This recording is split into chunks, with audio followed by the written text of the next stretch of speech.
Okay, well, it's good to have you here.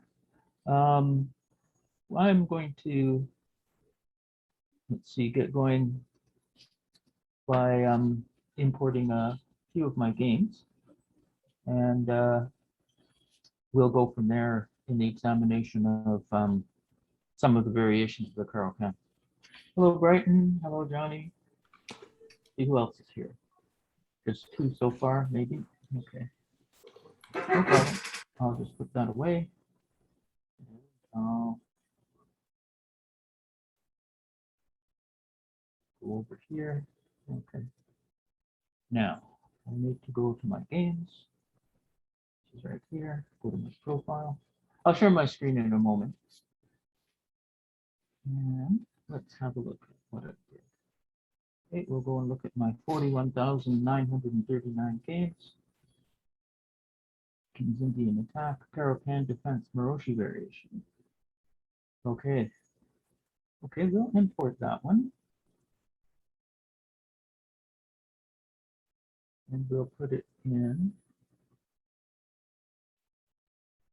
study. Let's see how will we do that, which is the easiest way. We'll go to analysis board. We'll go down to study and we'll click on that. And it will give me a selection. And I will put it in life studies. And I hope it's in the right one.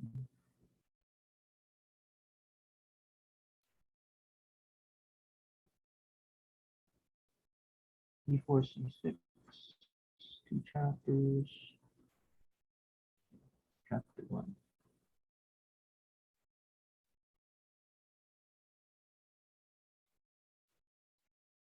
Okay, that's the Sicilian study.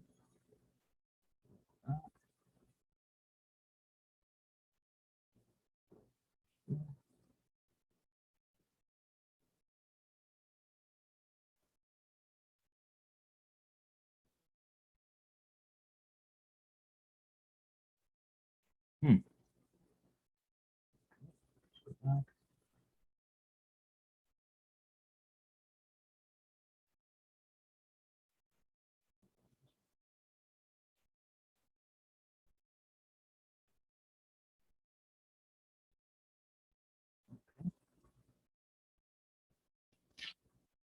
So I hope you guys had a good summer. I did.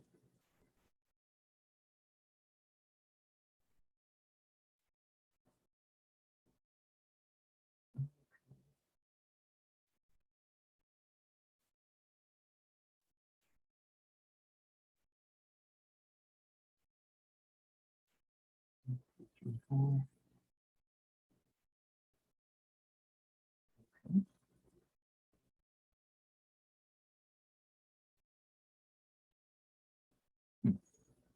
Okay, well, I suppose what I can do is I can put it in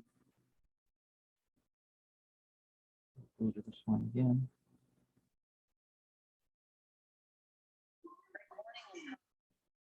I hope, oh, there we go. Okay, good. It's in the Carl Can study.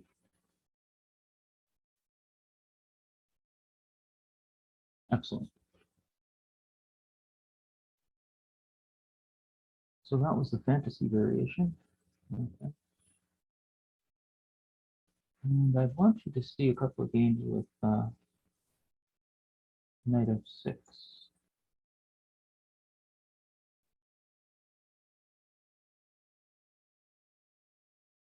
Granted, these are speed games, and so they're not going to be particularly fantastic as regards the tactical counterplay. But I do want to have a look at some of the ways that the games can develop. Exchange variation.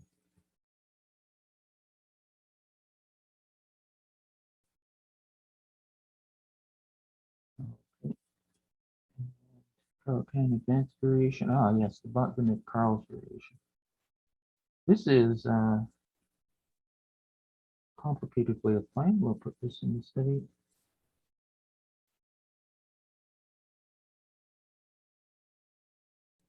And I'll go over to analysis board.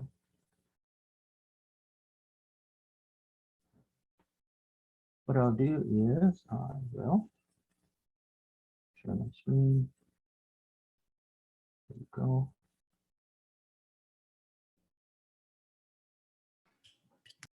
All right, you should be able to see that. All 6 of us. Okay, you can see my screen. That's good. We will take this.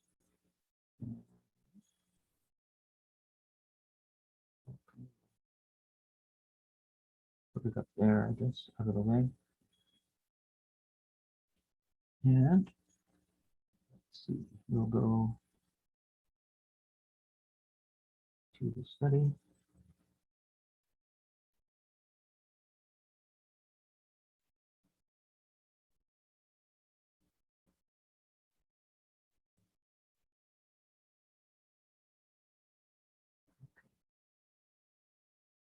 Okay, so this is what you do. You go over here. Board will flash up. And we've got 3 chapters in the Carl Can study. Okay, good. Okay, so the first game that we're going to look at, all right. First of all, Carl Can. All right, so E4. Oops.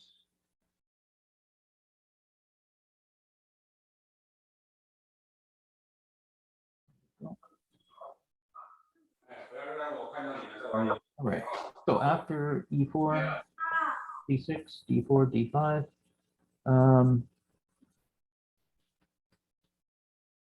One thing I should do, so I should make it easier. So we're studying it from the, or looking at it from the proper side.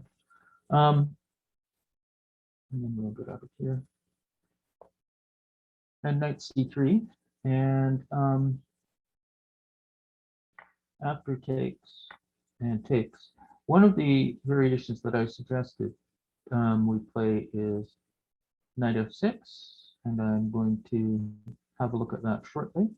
Another possibility that you could encounter was the advanced variation, which goes E5. And in this variation here, one of the opportunities presented for the black pieces is the chance to develop the bishop on the outside of the pawn chain with bishop F5. Now, bishop F5 has a large body of theory to it, and it centers mainly on those variations involving either knight F3, which leads to the short variation. And interestingly enough, white plays this because black has expended a tempo on playing the bishop to F5. And since the battle in the Caro-Kann is going to be around this pawn chain here and these blockaded pawn chain here, having the bishop on G4 would be a better place in order to fight for the battle against the base of the pawn chain. However, since black has played bishop F5, it's doubtful that he's going to move the bishop again to G4 or E4 in order to attack this knight and help out with black's attack on the D4 pawn. So he takes this opportunity to develop the knight. He's going to put his bishop on E2, and he's going to castle his king. And only then is he going to go for some initiative. And with the bishop on the outside of the pawn chain on F5, what he's going to do is go for the advantage of the 2 bishops by playing for some activity involving possibly knight H4, or possibly after he's set up well, he'll play bishop D3 and exchange off the light-bound bishop and use his space advantage. Now, another possibility after E5 for black is to postpone the development of his bishop to f5. And what that does is that keeps his options open for whether the bishop will be developed to f5 or g4. And so one of the ways that you can play after e5 is this move here with c5, which I don't think let's see, did we discuss that last week? No. So instead of playing the bishop out, what Black does is he says, you know what, I can bring out the bishop to f5, but it also is a possibility for me to play c5, which is the Botvinnik-Karls variation. And this idea says, I'm going to attack your base, and I'm going to have the ability to bring out my bishop. Because if you put the knight on f3, then the bishop will come to g4. And of course, if you play c3, what will happen is I will continue to put pressure on the d4 square and cause some problems as regards the defense of the e5 pawn. So what usually happens, and what I've had happen to me when I play this variation, is white usually takes. Okay? And so I was thinking about the variation. So what are you supposed to do if he takes? And of course, you run to the books, and you find that after where is it? After c5,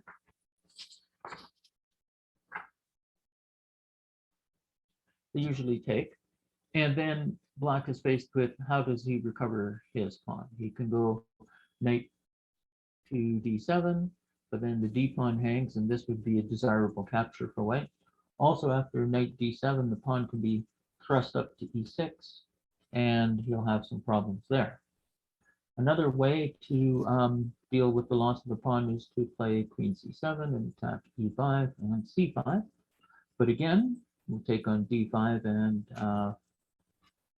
white will be 2 pawns up. So after c5, Black takes, and I've been playing e6, guarding the pawn, releasing the bishop, and been thinking about what to do here. And I was trying to avoid having to play e6 because now I have a French defense position. However, it's a French defense position where Black has played the e6 d5 setup, and instead of holding the d4 point with c3, white has been tricked into surrendering this d4 point by capturing on c5. So Black has a little bit of a trade-off here in that he believes he'll get a freer game after knight b to d7, knight c6, maybe queen c7, possibly queen a5, c5. So he has lots of ways to recover his pawn. The most testing variation here is going to be b4. But as you can see, there's a big problem along this diagonal. And so what is going to happen is there's going to be an undermining operation with a5.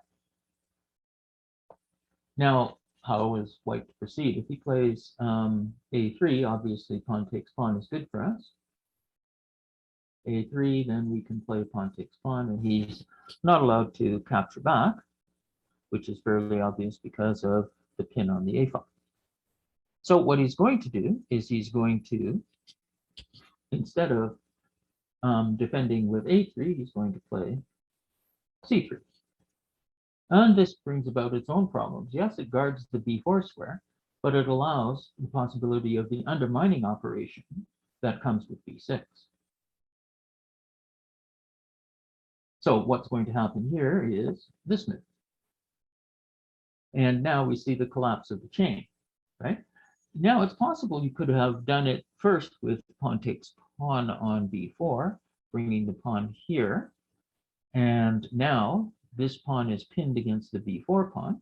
What I'm talking about is this situation here.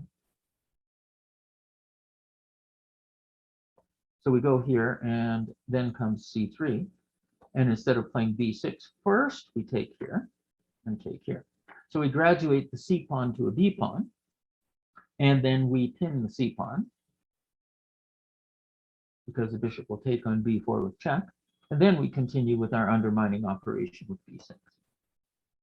Now, the problem with this course of action is that after bishop check on b5, check, we can't play knight here, knight d7. Well, we could. And what we're saying here is that the pressure on this pawn here is insurmountable. If, of course, pawn takes pawn or c6 will allow a bishop b4 check, recovering that pawn, and then we'll figure out what to do with our knight. The problem with this is that after c6, and then bishop takes b4 check, bishop d2, and then taking, check, and then moving our knight away, we have this problem here.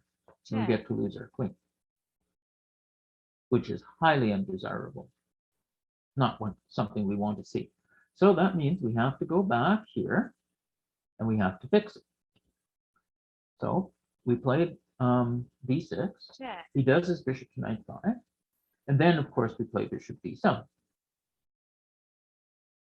And now we have an interesting trade-off. If bishop takes, check, then the knight comes out here. And then when you go c6, hoping to play this and secure the c6 pawn, which will be a horrible thorn in black side. But what we're going to do is we're going to play the intermezzo. check, And then after bishop d2, then we're going to capture. check, And he can capture with the queen. And then we'll take on e5. And there's no horror that's going to be happening on the long diagonal.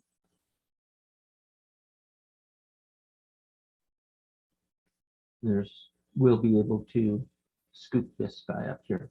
Now, if he plays queen c3, which has the added virtue of securing this pawn and tacking down the diagonal here, we have the interesting choice of playing queen f6,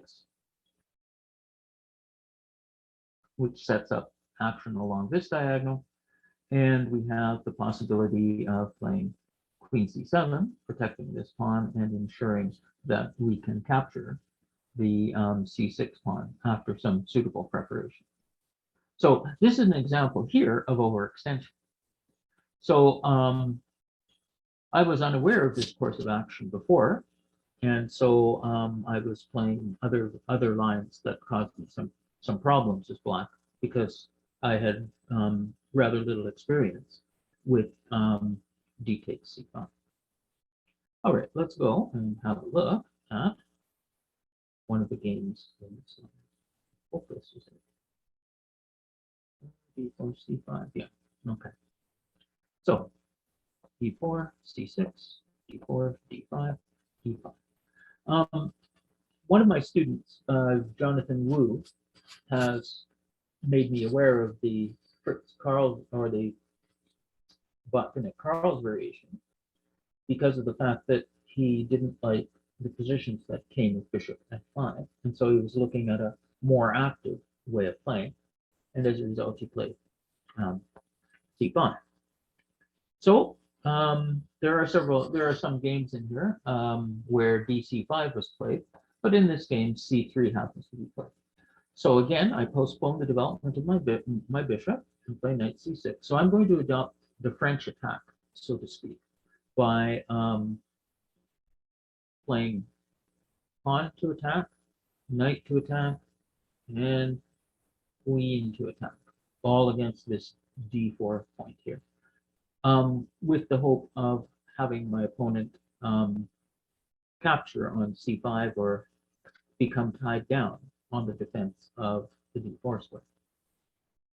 So he plays bishop e3, which is something that you can do here. And so what I did here is I want to set up a target for my future development.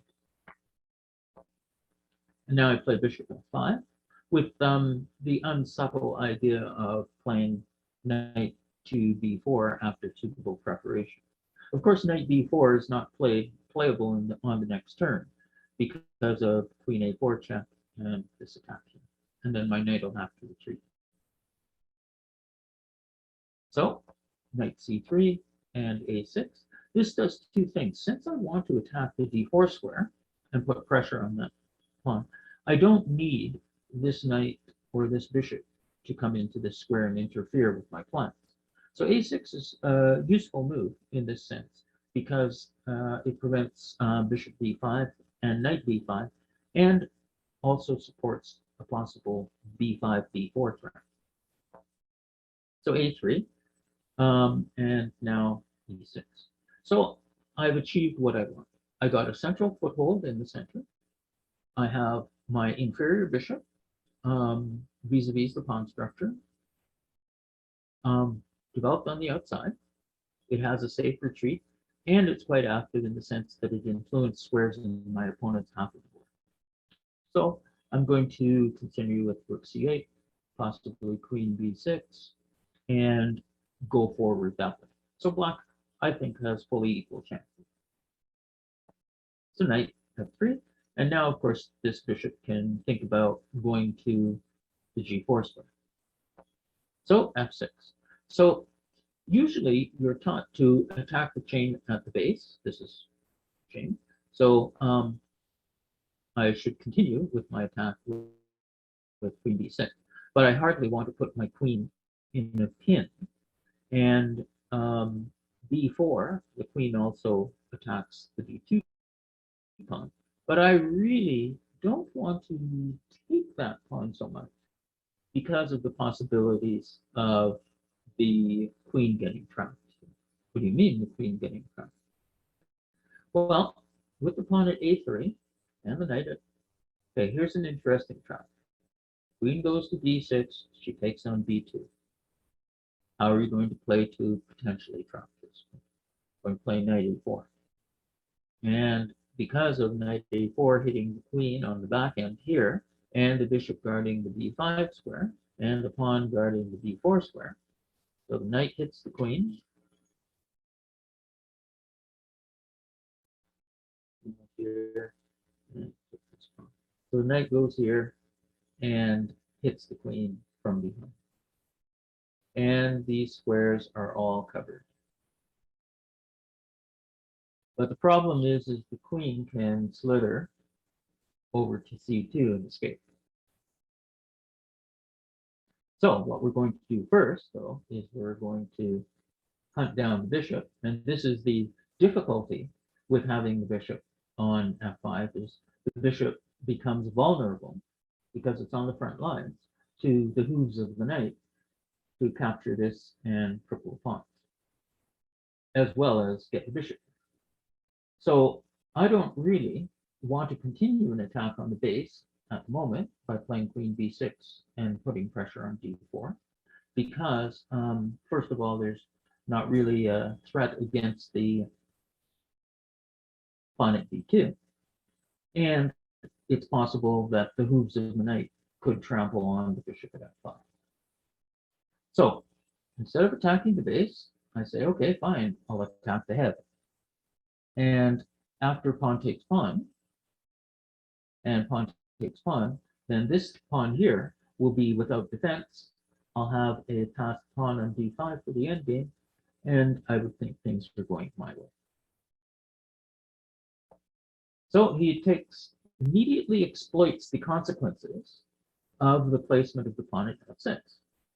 He says, oh, your queen's not looking, so now it's time for me to trample on this knight, or this bishop.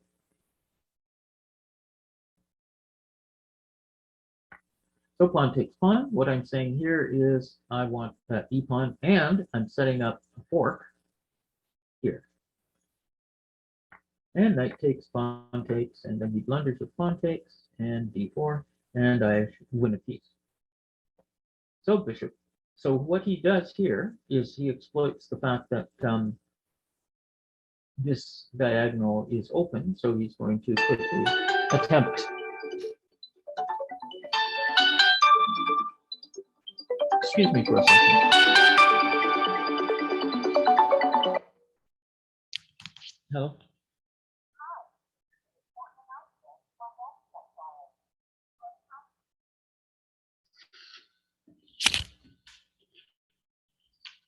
as you grow up and get your cell phones, beware of giving out your number indiscriminately. Anyway, back to the game. So what he hopes to do is he hopes to get some compensation for the difficulties of losing a piece by exploiting the long diagonal. So I take the bishop, take the bishop off the board, and he hopes to take my castling rights away, and then takes back. And as you can see here, he has a horrible position. It's down a piece. He's got double pawns in the center, which will present a target to rooks placed, black rooks placed on the file. And he has what appears to me to be no counterplay. So knight e5 hitting the bishop, and d3, and c5. Now, I didn't want to get my knight trapped in here because, you know, there doesn't appear to be an easy way out. But yeah, I guess I could come back to d3, but I said, no, it's better to get that bishop. He puts it on d5, I gain tempi, and I keep exchanging pieces, crippling pawns, and I should just win the game up a piece.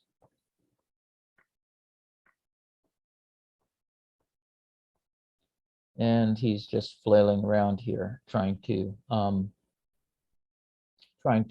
get some sort of counterplay.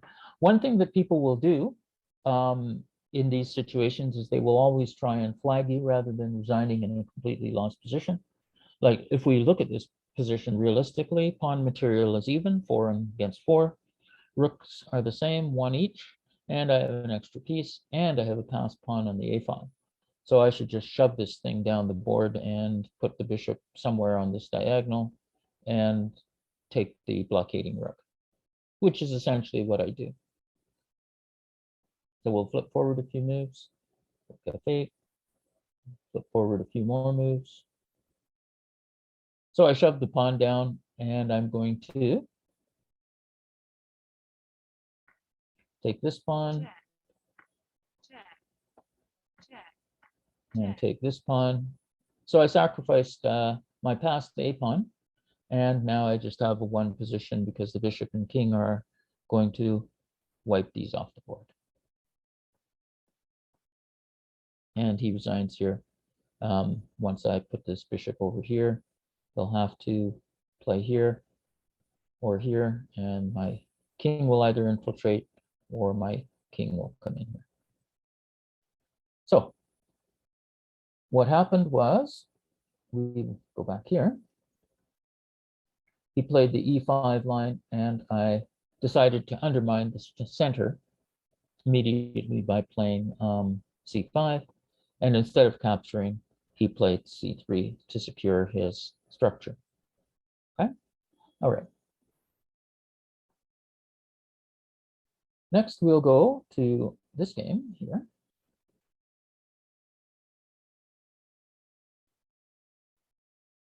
Where we meet what's called the fantasy variation. And what White is saying here essentially is he wants to keep his 2 pawns abreast, side by side. And he says, if you take, you'll just bring this pawn to the center again. So I'll have 2 pawns side by side. And you will also help me bring out my knight. And you will have opened the f file. All these things are good for me, and by taking the natural development place for your knight, by leaving the c6 pawn where it is, you will fall behind in development. So, influenced by the Botvinnik Karl's variation, I say, okay, I'll play c5. You've wasted tempo. So f3, I say, is not very helpful to you. And what my intent is to get counterplay by taking this e-pawn and exchanging queens. So bishop d5, bishop d7, and a4. This isn't good. What he should have played, I think, is to have, after c5, is to simply capture this pawn and ask me, so what are you going to do about the loss of the pawn? I intended to play e4 or d4 and attempt to cramp his position, saying that the pawn on f3 is not something good for you. check, So bishop d5, bishop d7, and a4. So now I can take on d4. What this means is that since he takes back with the queen, when I play pawn takes pawn, he won't be able to play queen takes queen with check.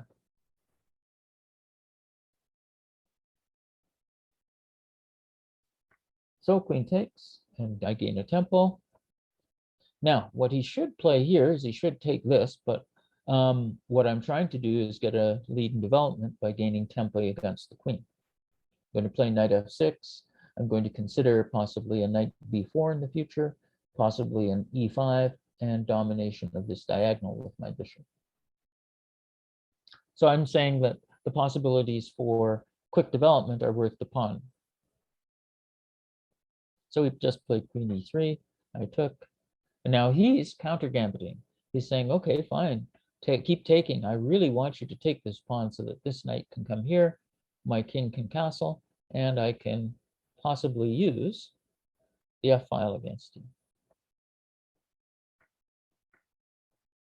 But I looked at this position in my head and said, well, dude, I've got a solid pawn plus.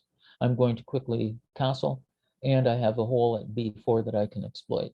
Also, some pieces are going to come off in the middle game, so I should probably be okay.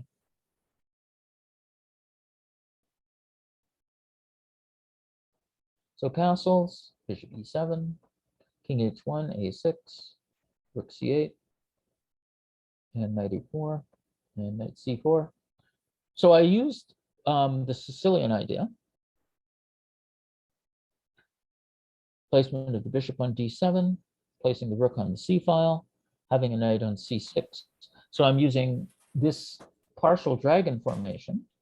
Bishop usually goes to d7, knight goes to c6, and then the knight heads for the c4 square via either a5 or e5 as matters present themselves. So that's what these few moves are here.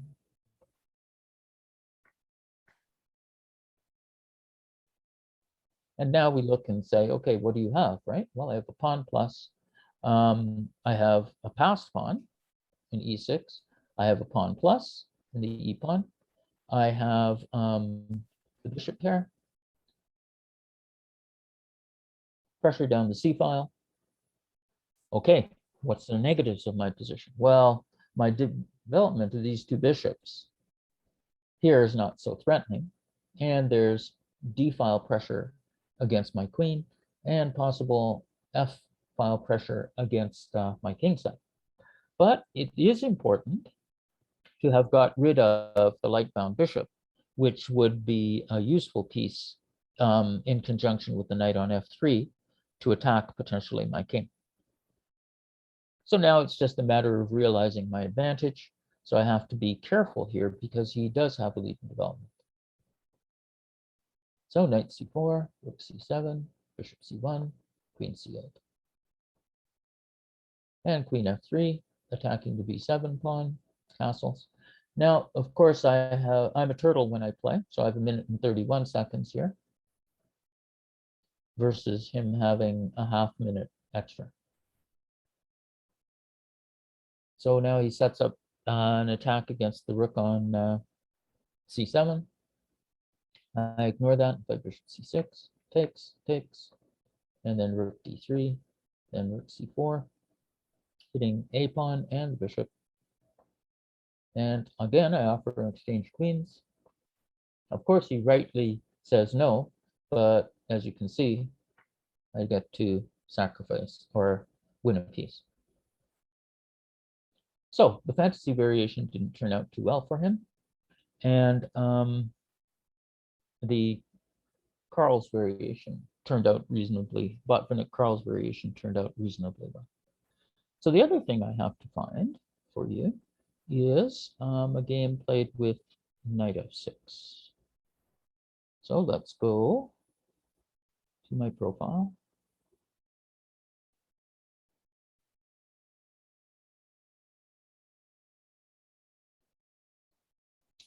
go down to my games and look through them. So there's a Moroshi variation, F3 and C5. There's the exchange variation.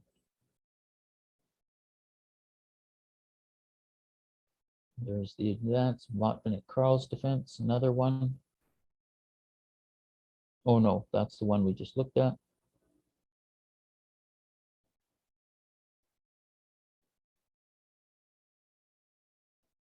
Okay, sometimes you will get played against you the exchange variation.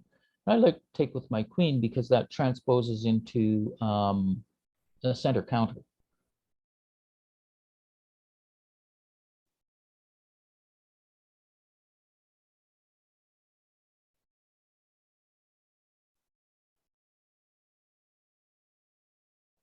Okay.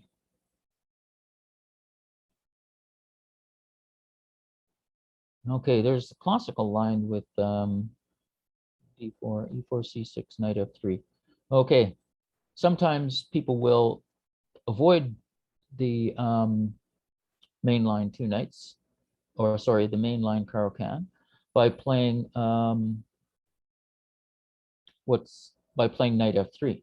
And by playing knight f3, what they're offering black the chance to do is play the two knights variation, which is quite good for white, or it is good for white. So I think that black should avoid the white theory here and play d6 and bishop g4. And we can have a look at that shortly. Okay, so Caro-Kann defense, de4, Tartakova variation. Okay, yeah.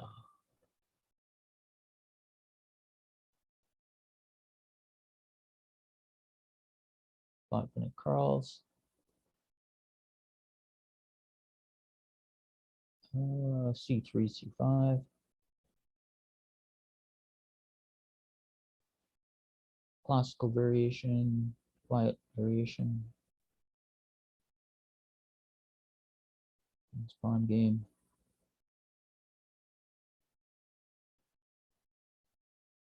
Exchange variation. Advanced variation, Botvinnik-Karls. Main line, knight c3, de4. Okay, yeah, we can look at that game shortly. Now, when they play knight d2, a simple procedure that I would suggest here is to play de4, and after knight e4, then you can play either knight f6, or you can play bishop f5, or any of the other variations you want. Okay, Tartakova variation here. Okay, this is a variation that I need to practice more, obviously, because I've lost both games in Tartakova variation. So when you take up a new opening and you don't have immediate success with it, what you should do is you should put it in a database.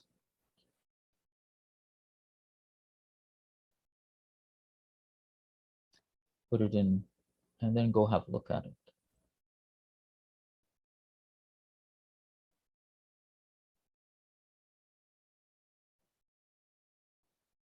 Okay, so here we are. All right. So here, d5, knight d2, take and take, and so knight f6. So what does he do here? Well, if he plays knight f3 or knight g3, then black has made some significant gains. What do you mean significant gains? Well, first of all, he's chased the white knight out of the center, and he has the possibility of easy defense development of his bishop, either immediately playing bishop g4 or keeping his options open as to what he's going to do. And he's played knight f6 without having to have the support of knight d7. So this is good. So realistically, the only way for white to challenge this is to play a dubious gambit variation with bishop d3, and after queen d4, come with knight f3, and what white is saying here is I'm going to get a ton of development as compensation for a pawn.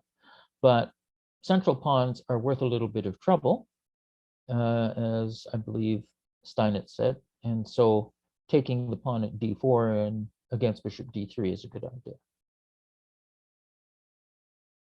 All right, so the only real way to challenge this is to inflict the supposed weakness on black position by playing knight f6. And so you take with the e pawn. Now, in the old days, it was thought that, oh my goodness, allowing this change in the pawn structure and allowing white to have this queenside pawn majority was thought to be, completely positionally lost.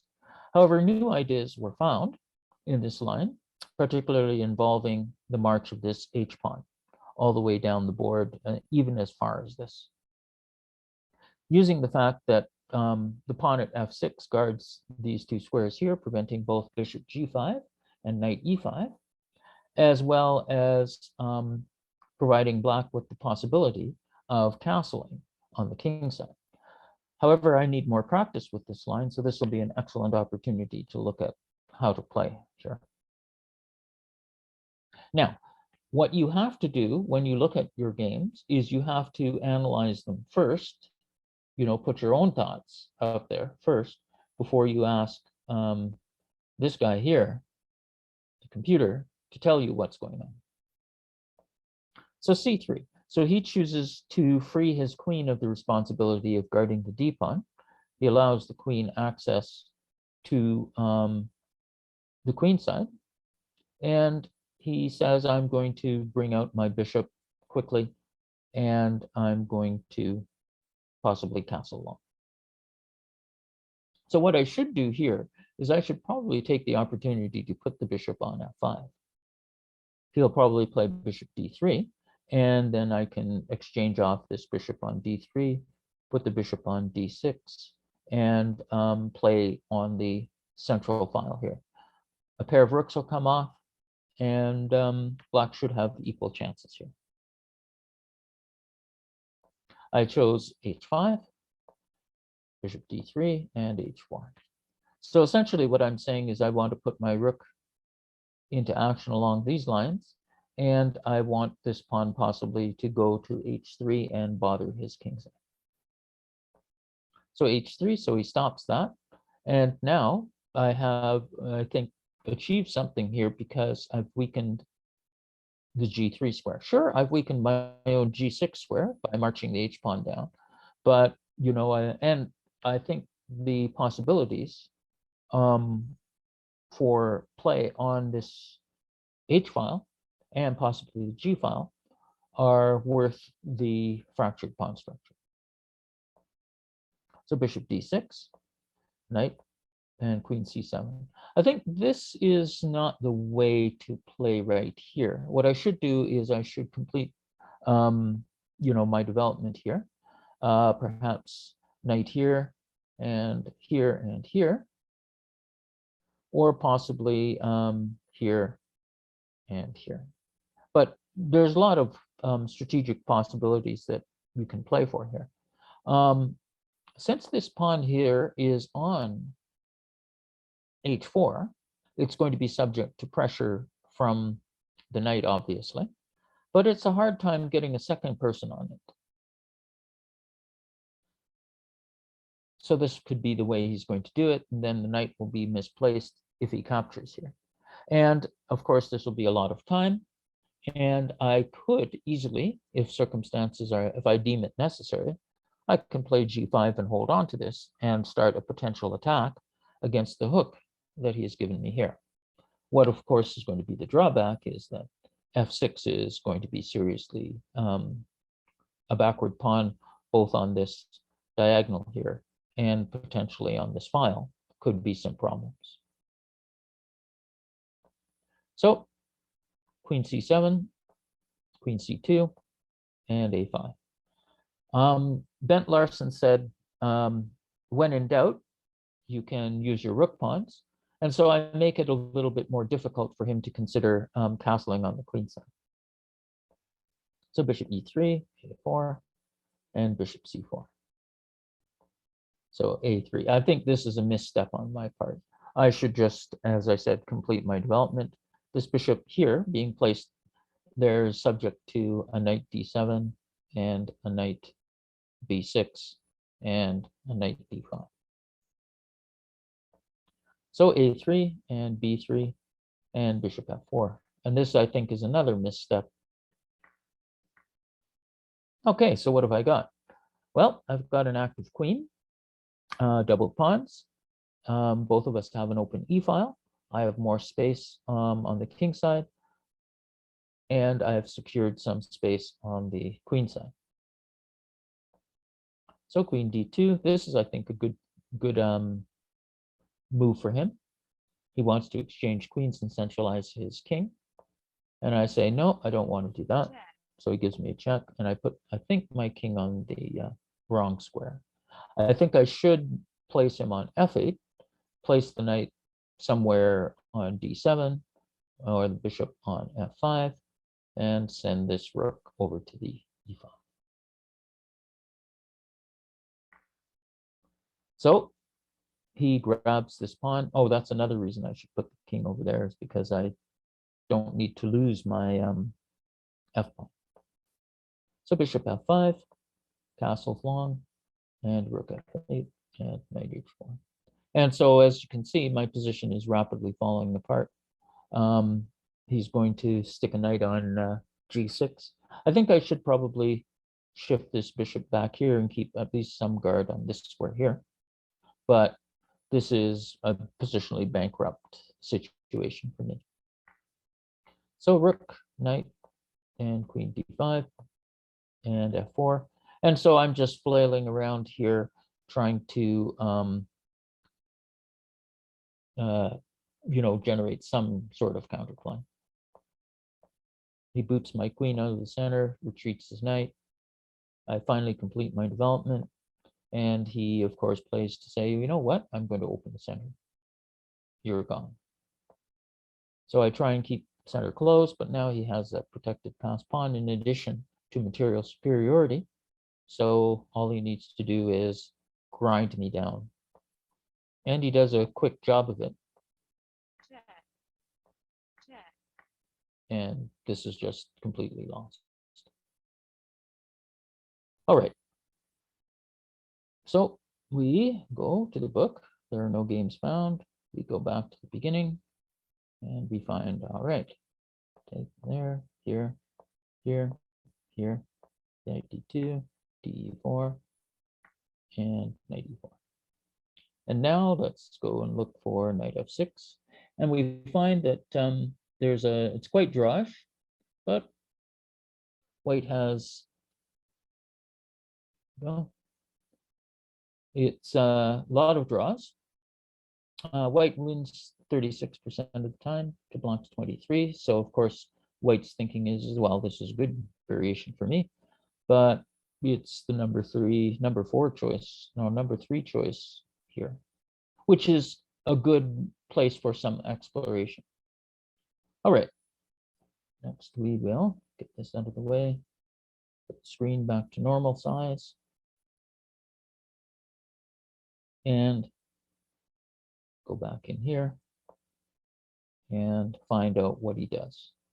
So retreating the knight doesn't happen very much relative to capturing the knight. Playing knight g5, of course, gives black a good position. Playing bishop d3, the gambit variation, 13 games, but it seems that it does rather well, largely, I think, because of the fact that it's little explored and black shouldn't go into this line without first doing some preparation. But this is where you could get hurt with this gambit. All right, let's go and look at what happened to me, which was knight f6. And I played ef6. And we find that c3 is the top choice. And here, let's go hunting for h5. Excellent. So Not in the database. Excellent. So h5, no games found. This is excellent. Here's when our buddy Stockfish 14 comes in to help us out. First of all, what are the good things about h5? Well, gains control of the g4 square and extends the power of the rook, supports the bishop coming to g4. What's the negatives? Well, it weakens the light squares, particularly the g6 square, and it's a non-developing move. So this is going to lead to some, it is hoped, from White's point of view, some trouble for Black. So he follows the standard recipe, which is the idea of c3, which is to develop the bishop to d3. And h4. And again, no games are going to be found here, so we're completely on our own, which is good and bad. For blitz chess, it's great. For rapid chess, it's great. And this might be good for, as the English say, a punt if you play a classical game or a game where you have more time to think. So what this suggests is useful exploration with the computer or a friend, that type of thing, to suggest some ideas will be useful preparation for you. So let's see, h5, h3, I think is okay. Bishop d3, Black develops his forces. Knight f3. I think the knight should probably consider going to e2 and support the bishop coming to f4 and challenge this diagonal. However, he plays knight f3, and this, of course, ties my rook down. But beyond that, it's hard to see what the future is for this knight, since these squares, these moves are not available to it. Now, I thought I went a bit wrong with queen c7. So it's possible here I should consider that since the g3 square is weak, I should probably set up a battery that will make it very difficult for him to castle his king. So I think maybe I should have tried bishop c7, put the queen on d6. That's going to force him to go to the queen side. The only way he's going to hassle this structure is to somehow neutralize the presence of the queen on this diagonal, bishop c7, queen d6, and it's rather hard with the knight on f3. You'll have to get something to the knight to e2 perhaps, so that he can support the bishop coming here. So this is one idea that you can play for once you've advanced the pawn here and your opponent has played h3 and weakened the g3 square. So after this, I think I'm misstepping quite a bit here. So now, after, oh, very good. Got somebody. What can you, can somebody give me the tournament link? I don't have it. Okay, thank you, Brian. Very good.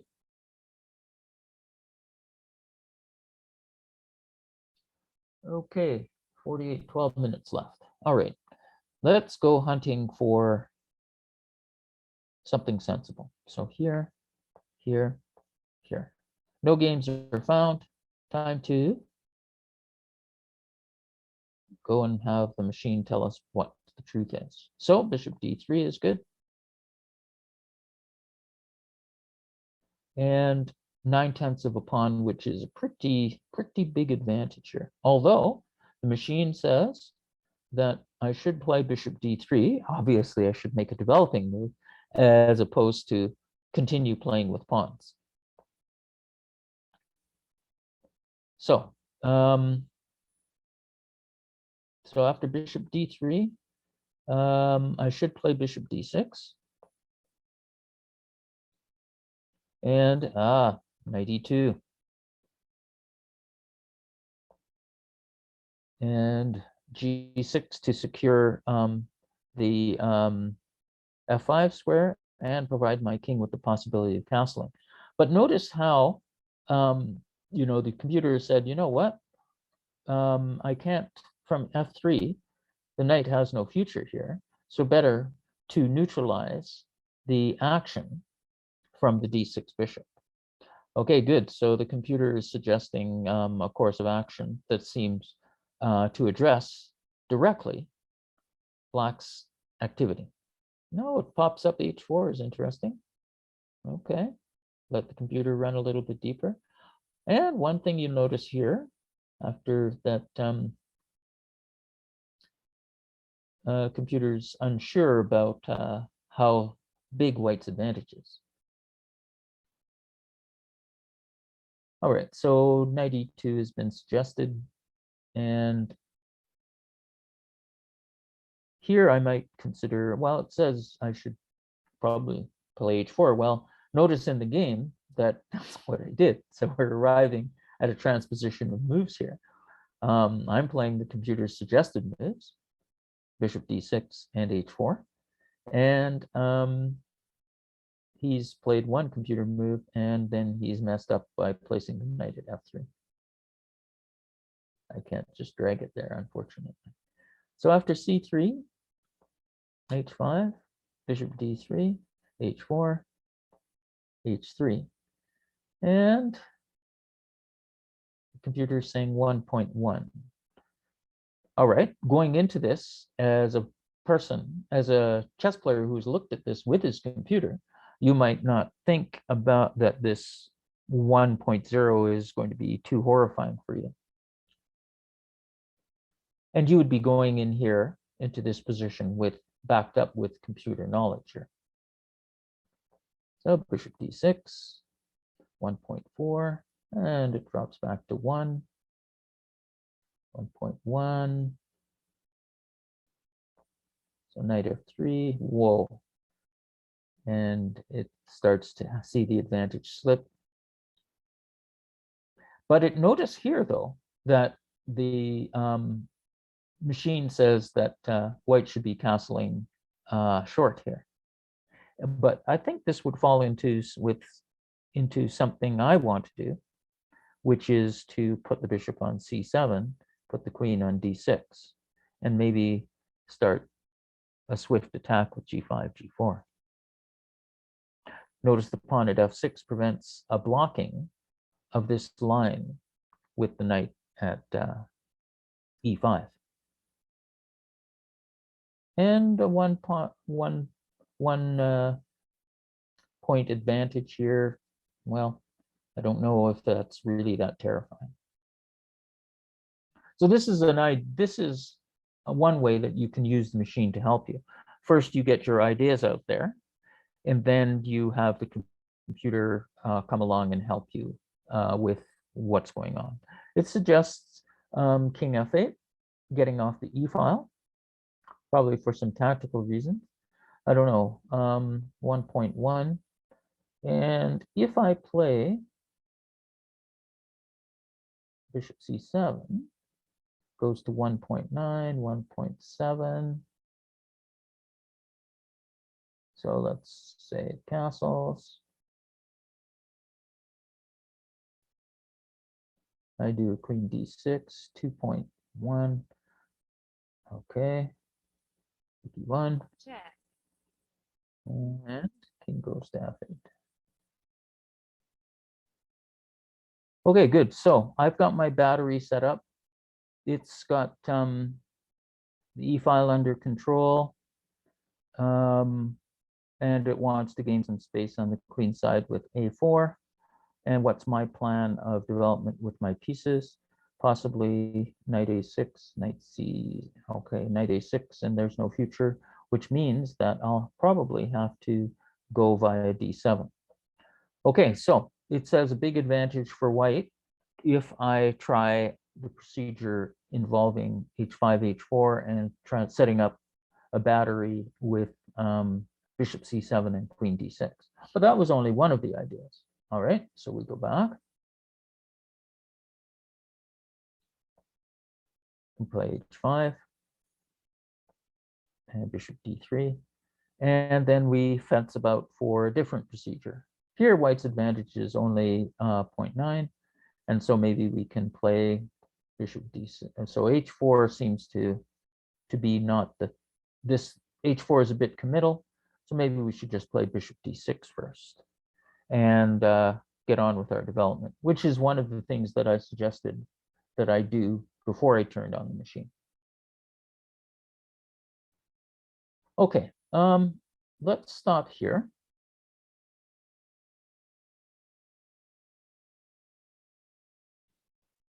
There's 5 minutes left. So what I'd like everybody to do, if you can look in the chat there, there's a link to the tournament. So get registered if you're not. And I'll just, before I close here, ask for anyone for any questions. Do you have any questions, sir? You should remember that the purpose of the opening is to reach a playable middle game. I agree that h5 is a bit extravagant, and I know a little bit more in this position here. I know a little bit more now about what's going on, and I can think about different procedures that I might adopt here. Maybe I should consider just going to h4 or h5 with the pawn, and then maybe combine that with a plan of castling queenside. Maybe I should consider putting the bishop on d6 as suggested, and maybe placing the knight on e6 and aim for the f4 square. Maybe I should consider leaving the pawn back on h7 and playing knight d7, f8, and g6, so that when the bishop takes here, I can take with the h-pawn and create this little box of pawns right here, which I've seen Eric Rosen do on occasion. Okay, I'll let you guys go. We'll close with the final discussion of the Caro-Kann next week, but I'm not sure if we have a class next week. I don't believe so. Sean, do you know if we have a class next week with the opening class, or is this it for the summer? I'm pretty sure this is it. I think this might be it for the summer. All right. Thank you very much for participating, and we'll see you in the tournament. Bye-bye.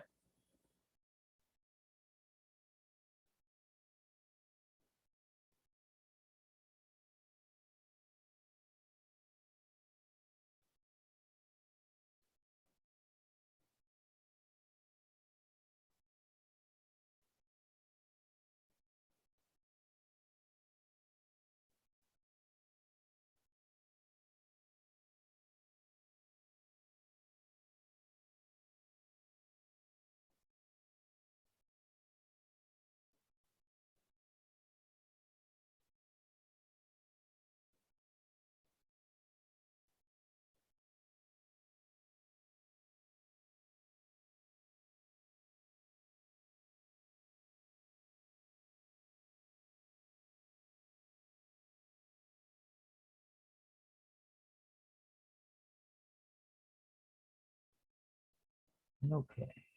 There are 19 people.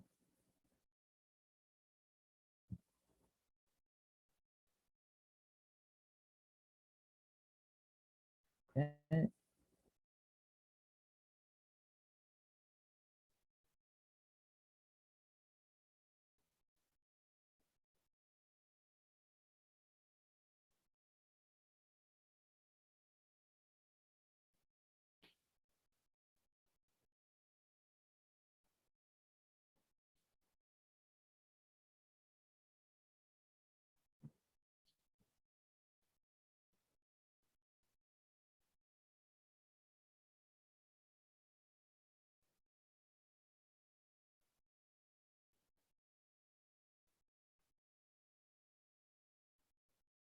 All right. Good luck, everybody. Let's see. Ooh, we have Eric Tam looking on. Oh, very good. All right. I have black. E5. Excellent. Okay, well, I believe this is the way to go. So I'm going to play this. C3. Okay, good. You're going to follow the game that was played. Okay. All right. Time for some experimentation. Let's see. Well, the virtue of playing C3 is that if I allow a capture on C5, we'll just be transposing into the D4 line. Okay, so what other consequences are there? I could play bishop F5. That would weaken the D pawn though. But after queen B3, then I can take on D4, take on B7, and play the knight to D7. That would allow bishop B5 with counterplay.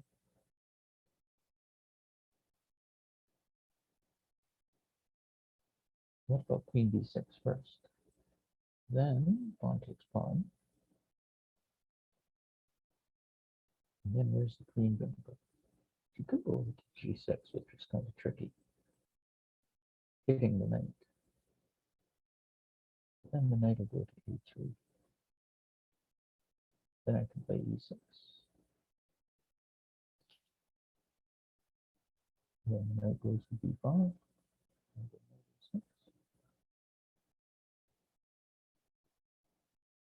No, that's interesting. Okay. I'll play bishop F5.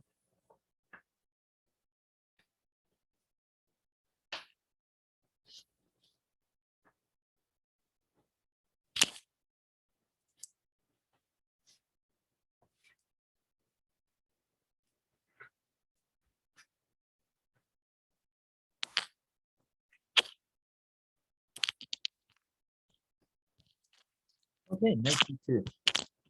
Well, that's helpful for me. So I'll play E6, keep the tension, secure my bishop's placement, and begin the assault on the D4 here.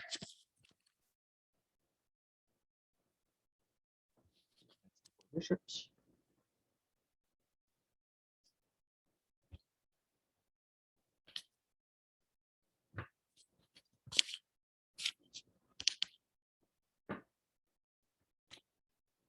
Okay, a good move.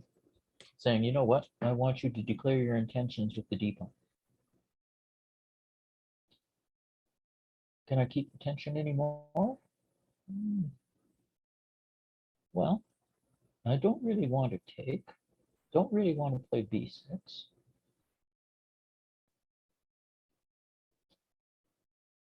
Okay, what are the consequences? Well, queen B6 is interesting. Queen B6 says I'm going to.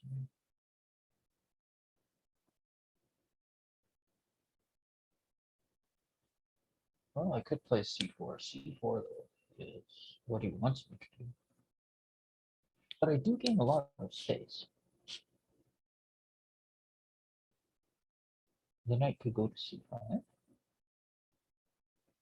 But after I take on C5, I take queen C7.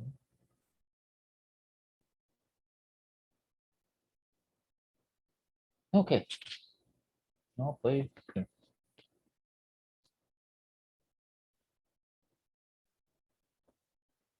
Okay. Let's compare the two bishops. His on the inside of the pawn chain, mine on the outside. He's got 3 minutes more than me. And he plans the undermining operation with B3. Now, B3, B5, A4, A6. Take and take, take and take, take and take. That would result in the A and B pawns being disappearing and me still having a strong pawn at C4. Okay, The base of the pawn chain should be attacked, so I'm going to play b5.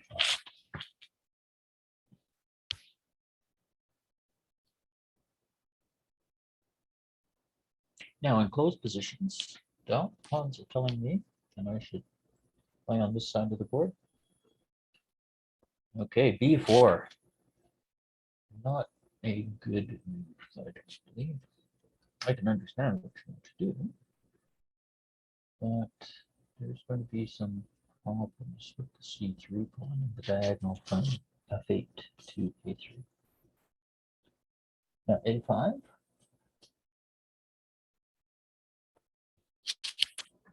Bishop e7 could have been played, as well as knight a6.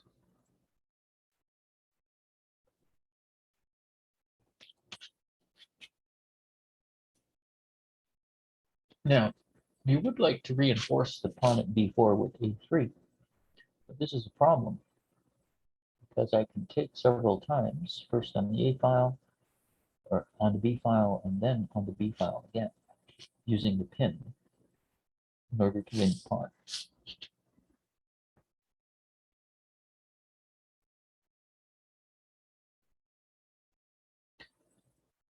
And a4, which is an interesting idea.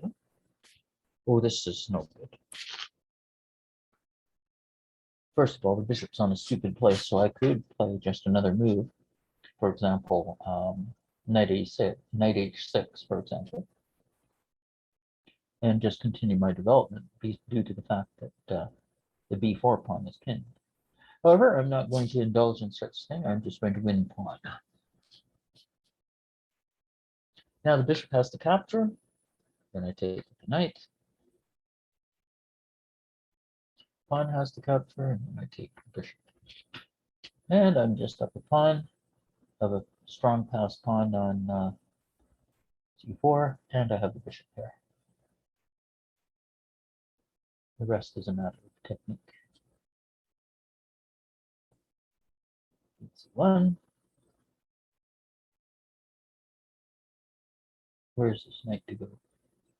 b1, b3.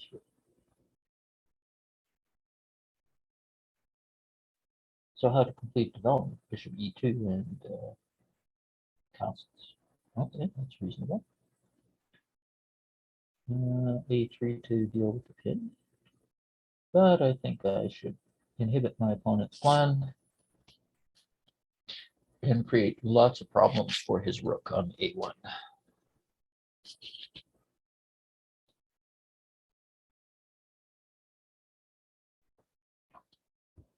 a3, of course, good move.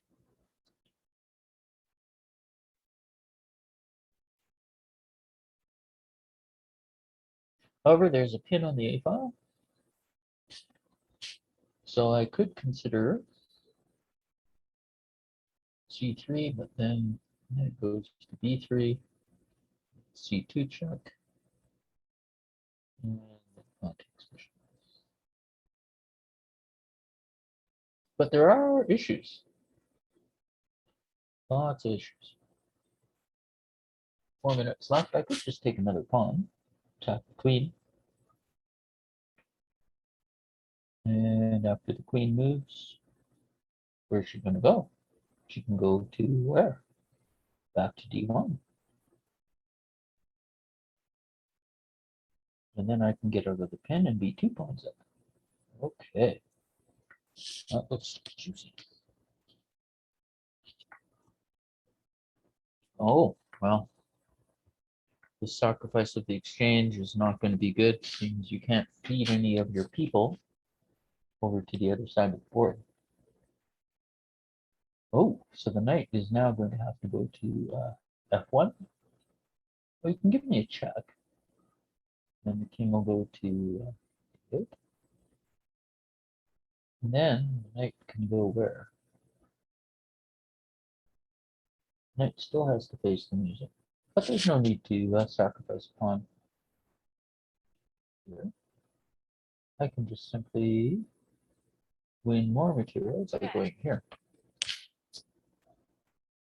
This forces him to interpose a bishop.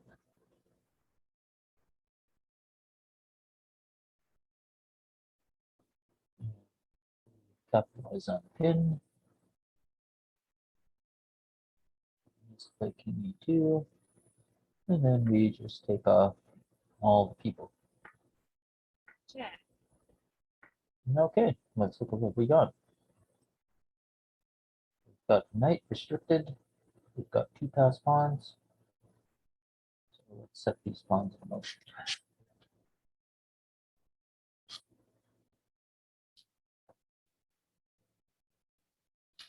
Okay, we've got a good phalanx that prevents the approach of these pawns. So let's get our pieces into play. So knight e7.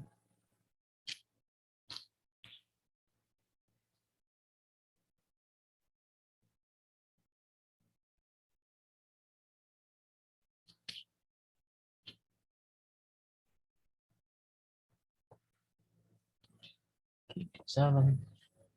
No need to castle in this position. Keep our king centralized. We'll trade the base pawn on f7 for activation of our rook.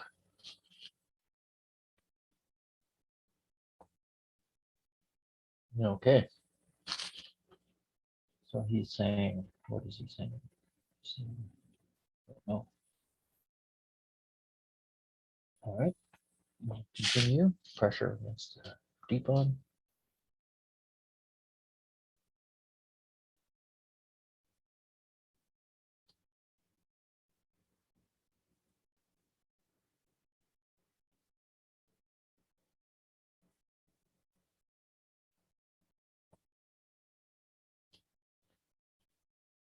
All right.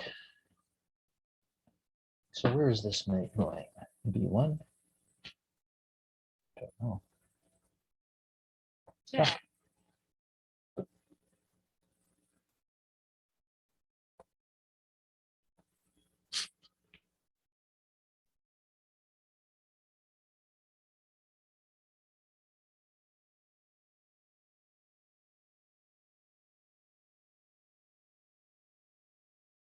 Okay. So where is this counterplay going to come from? Counterplay is going to come from knight to knight 5, knight b5. So b3.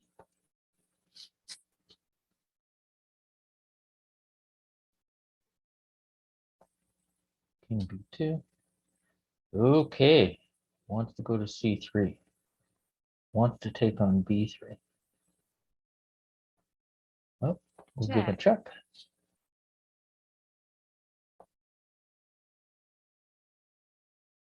Okay. Wants to play knight takes b3 if he can.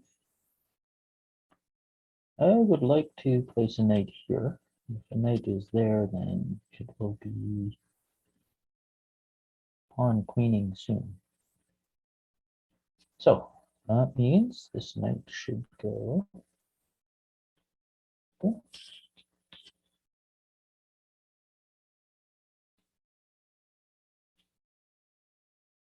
It's going to go here and here. 5. Threats of here and here. Check. check, Okay. check, victory,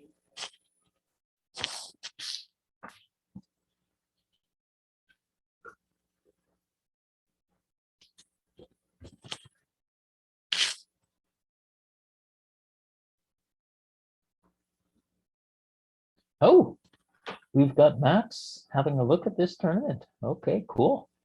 All right. Ooh, his rating's gone up. The slow chess rating 1823. What is Brighton's? Ooh, Brighton's still swirling around in the under 2000. Not so good. Brighton, you should be over 2000.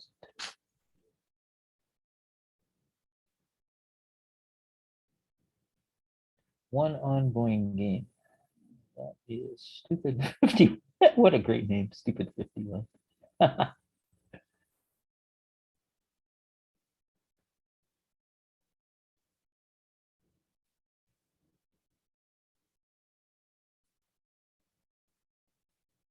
Jeffrey, nice to see. Is my rating going up at a good pace? I don't know. We'll have to have a look.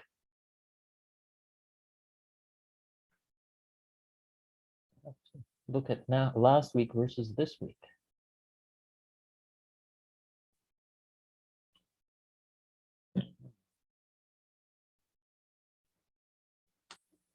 All right, let's close this off here. Put that aside. Okay.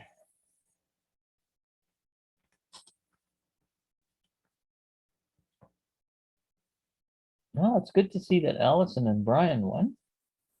Hey, Maxie. MaxiPad, you arrived late.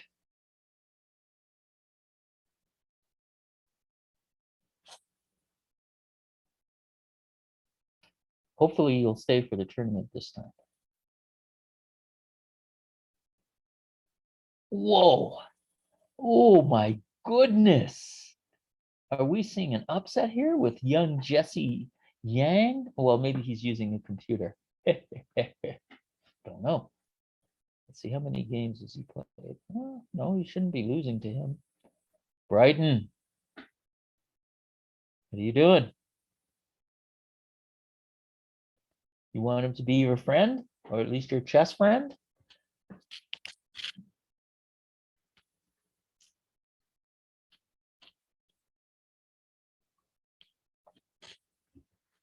Okay, let's check out what's going on here. White is stomping.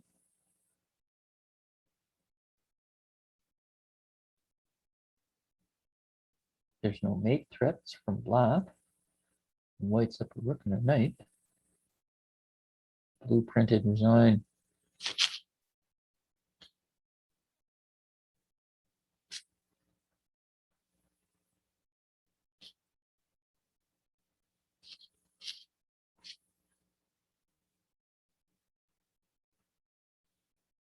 Okay, good luck everybody on the next round. Should I put something in the chat as to so-and-so resigning? However, I saw a movie the other day. It was, no, actually it was an episode of Star Trek Enterprise. One of the better presentations of Star Trek anyway.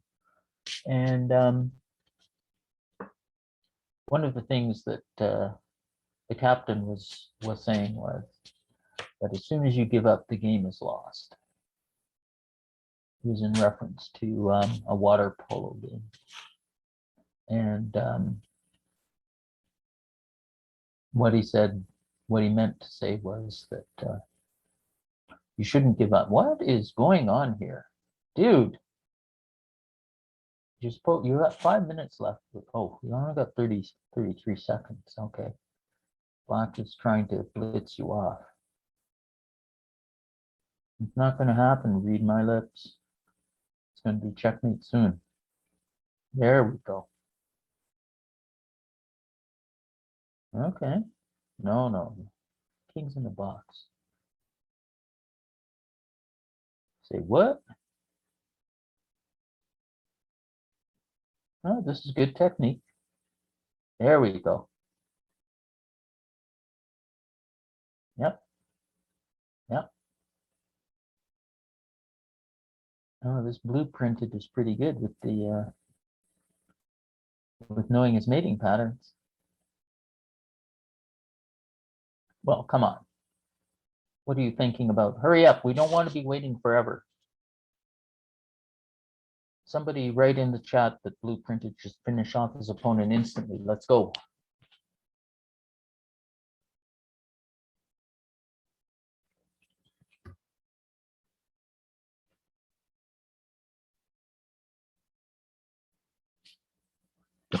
Allison or Fishy, what are you saying here? Because Jesse is built different? Ooh. Is that a backhanded swipe or is that something else?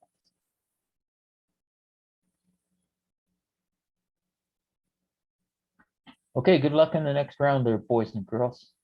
I get to play Jeffrey. Let's see, wait a second. How many ones are there? 1, 2, 3, 4, 5, 6, 7, 8, 9, 10, 11. Oh, 23 people in here? Oh, I guess I may have to withdraw and make it even so everybody gets to play. I'll do that next round.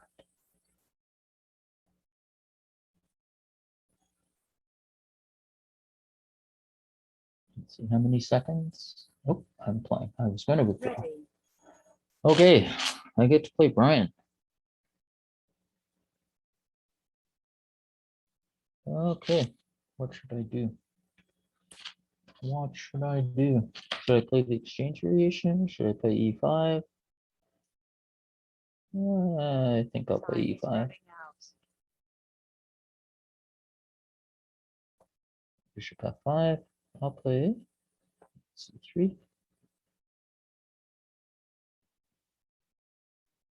Okay, the idea of this move is to, oh, very sharp. Very good, Brian. Very good. Excellent. You be saying that I don't get to do what I want and you're attacking the E pawn. Very sharp. You're doing your opening study there, Buck. However, what are you doing? You're weakening the white square.